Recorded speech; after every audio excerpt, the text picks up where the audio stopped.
Hoje, coube a mim falar sobre a ressurreição dos mortos. Esse é o quinto fundamento de Hebreus 6, 1 e 2. Sei que meus companheiros de presbitério falaram sobre os outros fundamentos. Coube a mim falar sobre esse fundamento. E me alegro muito, então, o privilégio de falar sobre esse fundamento, porque ele fala que nós não seremos retidos nos túmulos, que assim como Jesus ressuscitou e é a primícia dentre os mortos, nós também iremos ressuscitar um dia e estaremos para sempre com Ele. Mas há também um outro grande motivo que me alegra falar desse fundamento, é que a ressurreição é o fundamento que diferencia a fé cristã de todas as demais religiões. Todos os grandes líderes das outras religiões, por melhor que tenham sido seus méritos, suas obras na terra, eles morreram e permanecem mortos. Mas o nosso Senhor Jesus, Ele morreu, Ele venceu a morte e Ele ressuscitou dentre os mortos. E a palavra diz que essa é uma viva esperança para nós. São as primícias eram aquela primeira colheita que acontecia e logo depois vinha uma grande colheita, eram os primeiros frutos. E Jesus representa para nós essa primícia, a primeira colheita. Cabe nós diferenciarmos aqui a ressurreição de Jesus, a ressurreição do final dos tempos, das ressurreições que ocorreram ao longo das eras, desde o Antigo Testamento, passando pelo ministério de Jesus. Ele ressuscitou Lázaro, o filho da viúva de Naim, e também na igreja primitiva houve ressurreições, mas a ressurreição do final dos tempos, ela é muito diferente, porque aquelas pessoas que foram ressuscitadas antes, todos eles morreram novamente.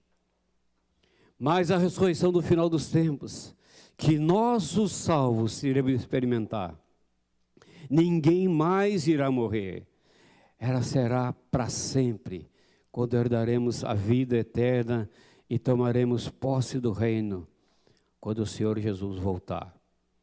Então eu creio que isso é uma grande distinção das ressurreições que ocorreram no passado.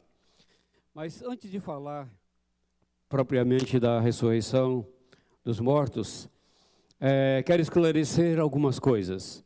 A primeira delas é: para onde vão os mortos depois que eles morrem? Para onde vão as pessoas depois da sua morte? No livro de Eclesiastes, no capítulo 12, verso 7, diz que o corpo volta ao pó e o espírito vai a Deus. Algumas pessoas fazem alguma confusão sobre esse texto, porque e aqueles que não salvam a Deus também? O que esse texto quer dizer é que as pessoas, quando morrem, eles estão nas mãos de Deus para serem direcionadas para o seu destino eterno. E aí há uma diferenciação,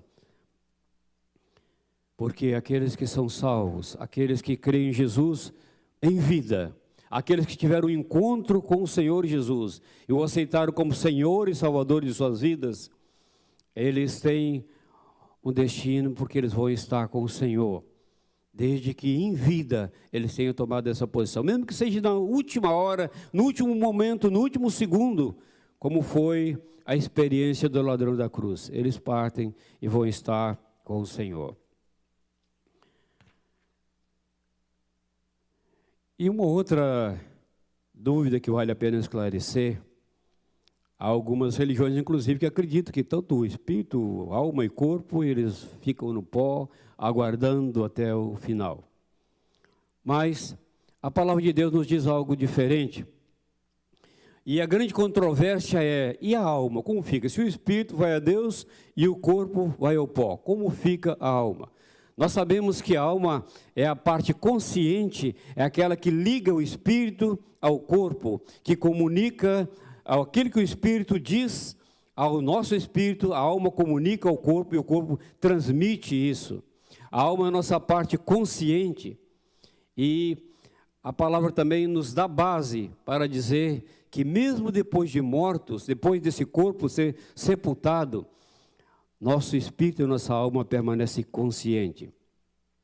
Quando nós lemos a parábola do rico e do Lázaro, em Lucas 16, versos 19 e 31, mostra que aquele rico estava num lugar de tormento, conscientemente em tormento, e ele podia ver Lázaro conscientemente feliz no seio de Abraão. Então, nós entendemos que a alma é a parte consciente nossa que liga o espírito ao corpo, e ela também vai estar junto com o espírito para onde o espírito for. Uma outra base que nós temos é quando nós lemos Apocalipse capítulo 6, versos 9 e 10, fala que João, quando ele estava lá em Pátimos, que ele teve a revelação dos últimos acontecimentos, a revelação do Apocalipse, ele viu a alma dos santos. E esses santos clamavam com grande voz ao Senhor: até quando, Senhor, justo, Senhor dos céus e da terra, nos julgarás a nossa causa? E foi dado a eles vestiduras brancas para que descansasse, até que se completasse o número daqueles que iriam ser salvos. E eu creio que nós estamos nesses últimos que vamos completar isso aí. Então, nós temos aqui base bíblica para dizer que a nossa alma também acompanha o nosso espírito, conforme o destino que aquele espírito assumiu após a morte, conforme a sua experiência com Deus em vida. Bom, cabe então aqui as perguntas: para onde vão aqueles que não creram e nem obedecem ao Senhor? Para onde vão esses mortos? E a segunda pergunta é: para onde vão os discípulos, ou seja, aqueles que creram em Jesus após a morte? É importante responder essas perguntas, porque nós sabemos que após a morte e ressurreição de Jesus, a morada dos mortos, o Sheol em hebraico ou Hades em grego, ele sofreu uma grande mudança, uma grande transformação. Em Efésios capítulo 6, capítulo 4, verso 8, diz que Jesus levou cativo o cativeiro. O que significa isso? E ainda em 1 Pedro capítulo 3, verso 19, diz que ele esteve morto, mas ele foi e pregou os espíritos em prisão.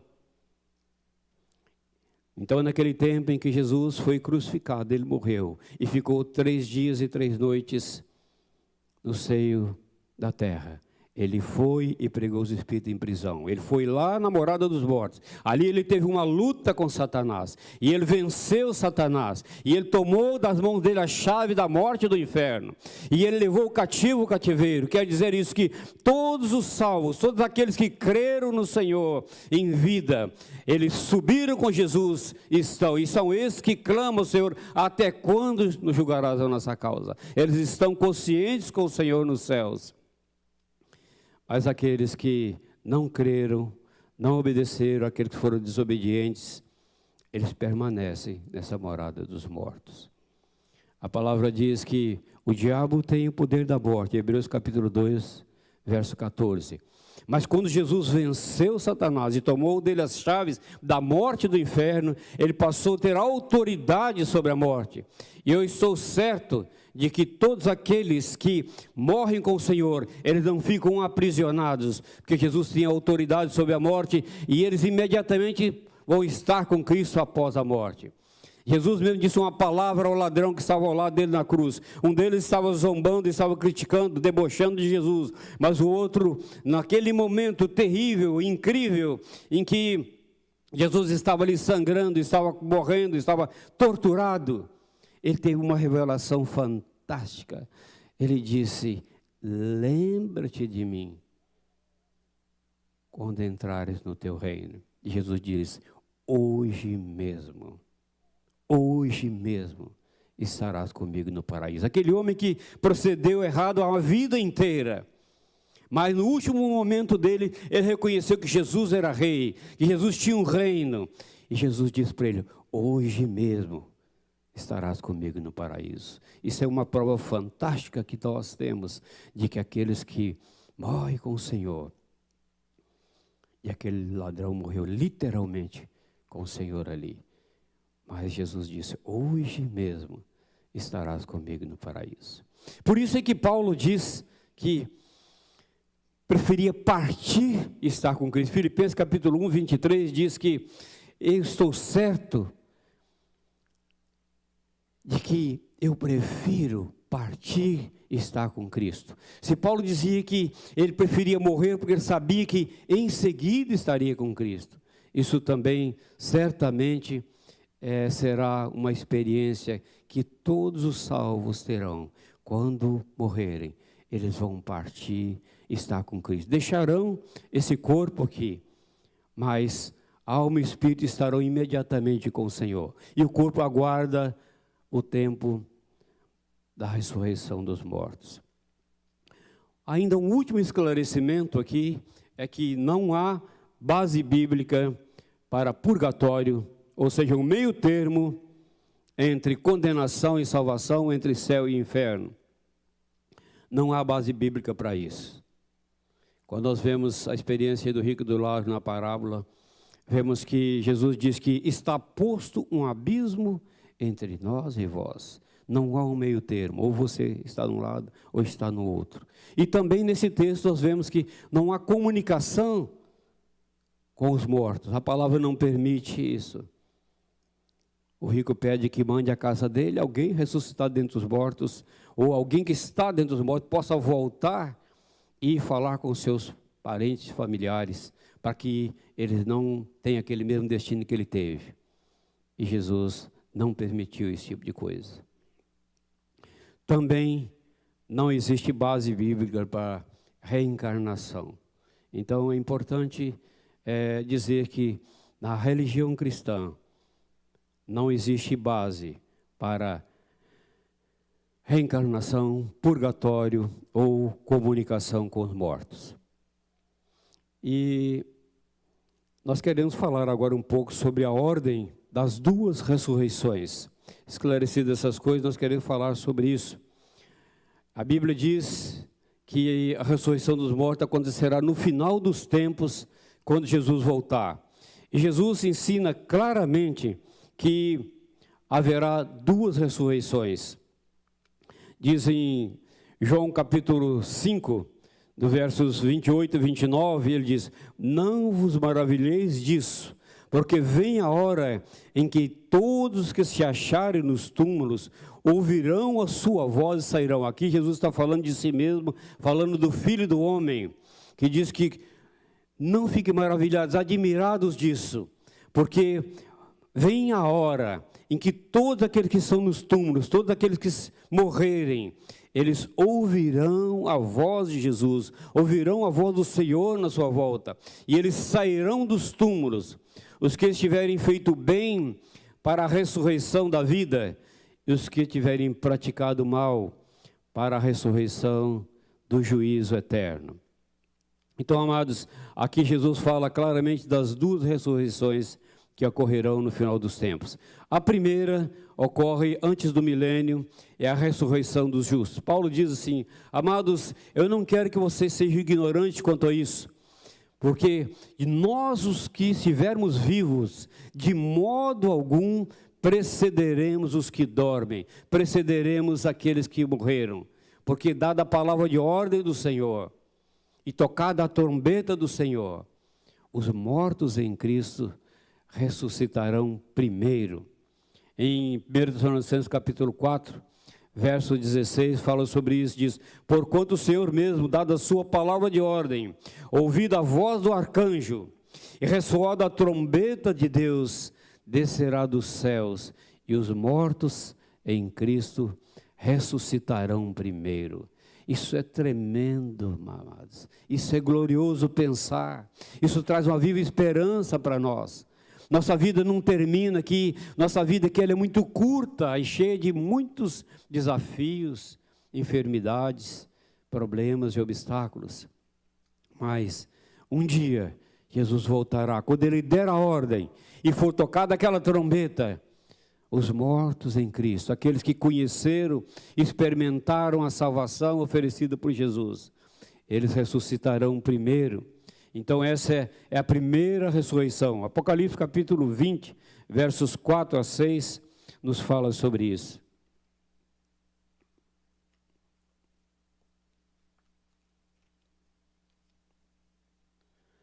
Diz: vi também tronos, e nestes sentados aqueles aos quais foi dada a autoridade de julgar. Vi ainda as almas dos decapitados por causa do testemunho de Jesus, bem como por causa da palavra de Deus, tantos quantos não adoraram a besta, nem tampouco a sua imagem, e não receberam a marca na fronte e na mão, e viveram e reinaram com Cristo durante 1000 anos. Os restantes dos mortos não reviveram, até que completasse os 1000 anos. Esta é a primeira ressurreição. Bem-aventurado e santo é aquele que tem parte na primeira ressurreição. Sobre este, a segunda morte não tem autoridade. Pelo contrário, serão sacerdotes de Deus e de Cristo e reinarão com ele 1000 anos. Ainda vou ler mais um texto em 1 Tessalonicenses, capítulo 4. Vamos ler os versos 13 em diante. Paulo, escrevendo à igreja de Tessalônica, ele diz: não queremos, irmãos, que sejais ignorantes com respeito aos que dormem, para não vos entristecerdes como os demais que não têm esperança. Pois se cremos que Jesus morreu e ressuscitou, assim também Deus, mediante Jesus, trará em sua companhia os que dormem. Ora, ainda vos declaramos por palavra do Senhor isso: nós os vivos, os que ficarmos até a vinda do Senhor, de modo algum precederemos os que dormem. Porquanto o Senhor mesmo, dado a sua palavra de ordem, ouvida a voz do arcanjo, e ressoada a trombeta de Deus, descerá dos céus, e os mortos em Cristo ressuscitarão primeiro. Depois, nós os vivos, o que ficarmos, seremos arrebatados juntamente com eles entre nuvens, para o encontro do Senhor nos ares. E assim estaremos para sempre com o Senhor. Essa é a primeira ressurreição, a ressurreição dos salvos. Eles serão ressurretos antes do milênio e reinarão com o Senhor por 1000 anos, até que chegue o tempo da segunda ressurreição, que é dos não salvos. É importante nós entendermos aqui que todos os salvos também comparecerão diante do Senhor para julgamento do tribunal de Cristo. Mas não é um julgamento com a finalidade de condenação. É um julgamento para que cada um receba o galardão que tiver feito durante essa vida. Será um tempo glorioso em cada um receberá o galardão, a recompensa por ter sido fiel durante essa vida. E a ressurreição é algo verdadeiro, amados. É algo real, não é uma metáfora. A prova disso é que Jesus ressuscitou. Ressuscitou e apareceu a muitas pessoas. Depois de ressuscitar, esteve com os discípulos. Esteve depois no final, Renata, o livro de Atos, há cerca de 500 pessoas durante muitos dias, falando do reino e até mesmo comendo com eles. Então, a ressurreição de Jesus, ela é real, é verdadeira, e diz a palavra que é a primícia daqueles que são salvos, daqueles que irão morar com o Senhor. Nós precisamos estar muito conscientes disso, com uma viva esperança no coração.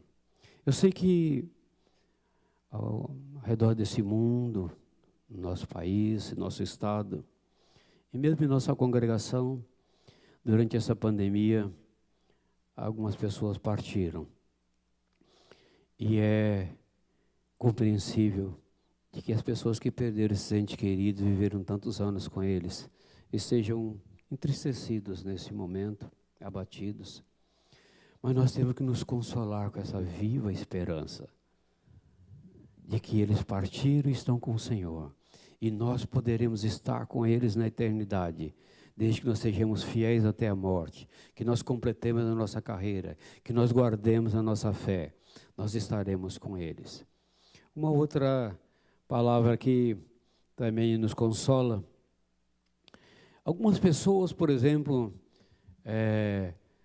têm alguma dificuldade, porque às vezes nasceram com alguma deficiência, às vezes não tem um braço, não tem um olho, às vezes as pessoas não andam, não movimentam, e ficam pensando, como será isso na eternidade, quando ressuscitar?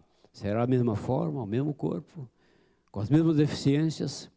Ou como eu, assim, que já envelheci, os cabelos branquearam e começa a cair um pouco, assim, a dar umas rugas. Será que a gente vai ressuscitar velhinho, assim, ou mancando, ou uns cabelos brancos? Como será isso?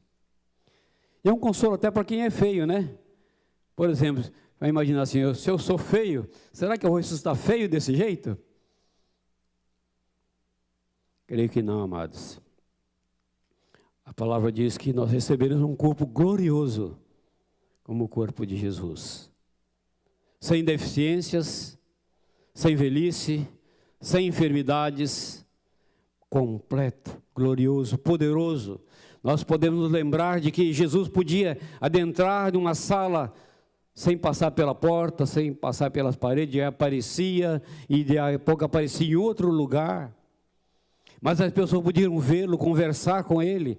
Era algo tremendo, grandioso, glorioso. E nós teremos esse corpo, essa capacidade. E quando houver esse arrebatamento, o nosso corpo estará sincronizado com a nossa alma, o nosso espírito. Nós estaremos completos, plenos, numa vida eterna com o Senhor. Amados, mas infelizmente há também a segunda ressurreição, a ressurreição daqueles que não são salvos. Nós lemos agora há pouco o texto de Apocalipse, capítulo 20. Dos versos 13 a 15, diz: vi também os mortos, os grandes e os pequenos, postos em pé diante do trono. Então se abriram livros, ainda outro livro, o livro da vida foi aberto, e os mortos foram julgados segundo suas obras, conforme que se achava escrito nos livros. Deu mar os mortos que nele estavam, a morte e o além entregaram os mortos que neles havia, e foram julgados um por um, segundo as suas obras. Então a morte e o inferno foram lançados para dentro do lago de fogo. Essa é a segunda morte, o lago de fogo e enxofre. E se alguém não foi achado inscrito no livro da vida, este foi lançado para dentro do lago de fogo e de enxofre. Então, amados, aqueles que não deram crédito à palavra de Deus, aqueles que viveram sua vida para si mesmo, aqueles que não aceitaram o sacrifício e a obra de Jesus, aqueles que não creram com o coração, aqueles que não declararam com a sua boca que aceitava Jesus como o dono, o Senhor, o Quírios da sua vida, eles estarão nessa segunda ressurreição. E diz aqui que se o nome deles não estiver escrito no livro da vida, e nós sabemos que estarão no livro da vida somente aqueles que tiveram uma vida com Deus, que tomaram uma posição por Jesus, que creram nele como Filho de Deus, o receberam em coração, se deixaram guiar por ele, se deixaram guiar pelo Espírito Santo, aqueles que creram e obedeceram na sua palavra, e declararam isso e viveram essa realidade, esses estarão nessa segunda ressurreição após o milênio. E diz a palavra que se o nome deles não estiverem no livro da vida, eles serão lançados no lago de fogo e de enxofre, onde já está o diabo, a besta e o falso profeta nesse momento, e já estará lá, já estará julgado. Diz a palavra que um arcanjo descerá com uma grande corrente, acorrentará o diabo, o amarrará, o atará, e ele ficará preso 1000 anos, ele será solto, e depois de solto, ele será definitivamente banido e jogado nesse lago de fogo de enxofre. Diz a palavra que a morte é o último inimigo a ser vencido. Neste momento a morte também será lançada nesse lago de fogo de enxofre. E ali, as pessoas que não creram em Jesus também serão lançadas. Mas eu creio, amados, que a pior coisa do inferno não é cheirar o cheiro de enxofre, não é estar nesse lago de fogo. A pior coisa é não ter a presença de Jesus, não desfrutar da presença de Jesus nesse lugar. Isso vai ser lastimável. E eu creio que a pessoa que for para o inferno, no primeiro segundo que ele chegar ali, ele vai pensar, porque eu não fiz a escolha de Jesus. E agora eu não tenho Jesus, estou nesse lugar por toda a eternidade. O Senhor não quer que nenhum se perca, mas a necessidade de um posicionamento pessoal, de corresponder ao chamado do Senhor, para que faça parte dessa primeira ressurreição, e para que seu nome seja escrito no livro da vida, seja salvo, esteja para sempre com Jesus. Algumas palavras que me consolam bastante, que eu quero dizer aqui para os irmãos nessa manhã. Na ressurreição dos salvos, não haverá sofrimento, nem dor, nem choro, nem pranto, porque o Senhor estará enxugando dos olhos daqueles que são salvos toda lágrima. Isso é motivo de muita alegria, saber que você está no lugar, em paz, por toda a vida. Não uma vida ociosa, como muitos pensam, sentado numa nuvem, tocando harpa, mas uma vida dinâmica. Hoje nós somos alma vivente, mas nós seremos espírito vivificante. É muito diferente do que nós vivemos aqui, muito diferente dessas teorias humanas que não dizem nada. Também após a ressurreição nós vamos morar para sempre com o Senhor. Não teremos mais medo da morte, a morte estará no lago de fogo de enxofre. Outra coisa que nos consola é que nós poderemos encontrar todos os nossos entes queridos. E algumas pessoas pensam, será que nós vamos nos reconhecer lá? Amados, se nossa alma vai, que é a nossa parte consciente, e se você vai viver a eternidade com alguém, é impossível que durante a eternidade você não reconheça quem era. Nós seremos conscientes e nós encontraremos nossos entes queridos que foram salvos, que eles partiram e que nós temos saudades deles. Mas será um conhecimento ainda muito mais profundo do que aqui. Aqueles que são casados aqui, eu acho que o Vanderlei, a Nádia, eu e os irmãos que estão nos ouvindo. Sabe que a gente convive com o nosso esposo ou esposa e nós conhecemos um ao outro em parte. De vez em quando surge alguma novidade que a gente não conhecia antes. Então, na verdade, a gente não se conhece totalmente e profundamente aqui nessa vida, porque os propósitos, os desígnios do nosso coração, muitas vezes não são manifestos. E a palavra diz que nosso coração é enganoso, e por mais que nós tentemos ser transparentes, as pessoas nunca vão nos conhecer de verdade, e muitas vezes nem nós mesmos nos conhecemos de verdade. Mas na eternidade nós teremos pleno conhecimento um do outro. Nós seremos totalmente transparentes. E nós poderemos desfrutar de uma comunhão, de um relacionamento muito mais profundo do que nós vivemos aqui. E algo que alegra muito o meu coração, e anseio por isso, em Mateus 25, Jesus fala do julgamento, e no verso 34, ele diz uma palavra tremenda que eu quero ouvi-la um dia. Por que eu digo isso? Porque aqui quando nós tomamos uma decisão pelo Senhor, nós nos arrependemos, nós nos batizamos, nós passamos pela porta do reino. E nós temos um caminho em direção ao propósito eterno de Deus. Mas aqui, neste momento, nesse texto de Mateus 25, Jesus diz: vinde benditos de meu Pai para a posse do reino. Você não estará mais na porta do reino, nem no meio do caminho. Você estará tomando posse do reino de Deus. Isso é algo tremendo e glorioso, que aqueles que serão ressurretos em Jesus, eles irão tomar posse do reino. Isso é algo tremendo que também nos espera. E eu espero, amados, que todos aqueles que estão me ouvindo nessa manhã possam um dia ouvir essa voz de Jesus. Você é bendito, você é bem-aventurado. Venha e tome posse do reino. Amém.